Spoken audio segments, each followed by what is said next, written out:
Prezident Shavkat Mirziyoyev 22-iyul kuni Toshkent viloyatiga tashrifi chog'ida Kelajak texnologiyalari markazi qurilishiga tamal toshi qo'yish marosimida ishtirok etdi. Davlatimiz rahbari o'z nutqida buyuk ajdodimiz Muhammad al-Xorazmiy asos solgan algoritmlar bugun global iqtisodiyotning o'zagi va insonlar kundalik hayotining ajralmas qismiga aylanganini ta'kidladi. So'nggi yillarda O'zbekistonning axborot texnologiyalari sohasidagi natijalari xalqaro hamjamiyat tomonidan keng e'tirof etilmoqda. Joriy yilda venture investitsiyalar hajmi 5 barobar ko'payib, o'sish sur'ati bo'yicha mamlakatimiz jahonda birinchi o'ringa ko'tarildi. O'zbekistonning milliy startap ekotizimi qariyb 4,5 milliard dollarga yetdi. Innovatsion g'oyalarni rag'batlantirish maqsadida mukofot jamg'armasi 5 million dollar bo'lgan Prezident startap tanloviga start berildi. Shuningdek, O'zbekiston sun'iy intellekt sohasida hamkorlik bo'yicha Butunjahon tashkilotining ta'sischilaridan biri bo'lib, bu boradagi global jarayonlarni shakllantirishda ishtirok etadigan davlatlar safidan joy oldi.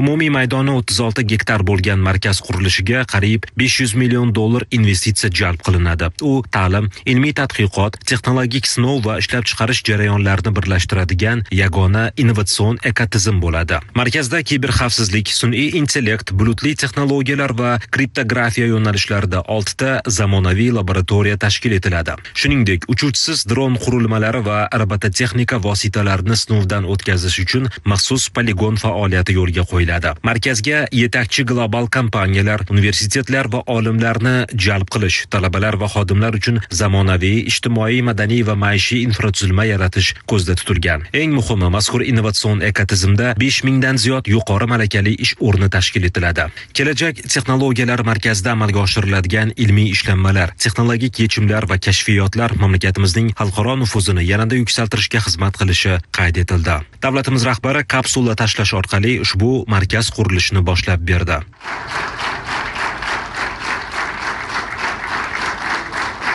Shuningdek, marosim davomida Xitoy, Rossiya va Germaniya kompaniyalari ishtirokida amalga oshiriladigan umumiy qiymati 465 million dollar bo'lgan 9 ta yangi loyiha qurilishiga ham start berildi. Ushbu yangi quvvatlar ishga tushishi natijasida yana 5000 ta ish o'rni yaratiladi. Aholining zamonaviy ijtimoiy xizmatlardan foydalanish imkoniyatlari kengayadi.